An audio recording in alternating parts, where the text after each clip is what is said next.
নমস্কার। আজ আমরা মাত্র দুটো উপকরণ দিয়ে সুজির নরম তুলতুলে পরোটা বানিয়ে দেখাচ্ছি।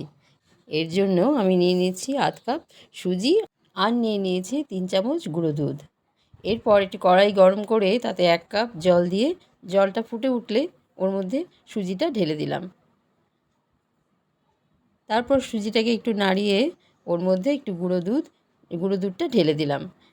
এরপর এটাকে একটু ভালো করে নাড়িয়ে নিয়ে তাতে সামান্য নুন দিয়ে এটাকে আমি পাত্রে নামিয়ে নিলাম এবং নামিয়ে ভালো করে মেখে একটা মণ্ড তৈরি করে নিলাম।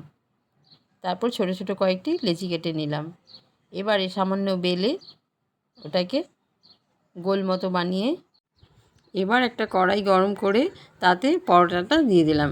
দিয়ে এপিঠ ওপিঠ ভালো করে একটু ব্রাউন করে ভেজে তারপর এতে একটু ঘি দিয়ে দিলাম, সামান্য ঘি দিয়ে তারপর আরেকটু ব্রাউন কালার করে ভেজে এটাকে নামিয়ে নিতে হবে।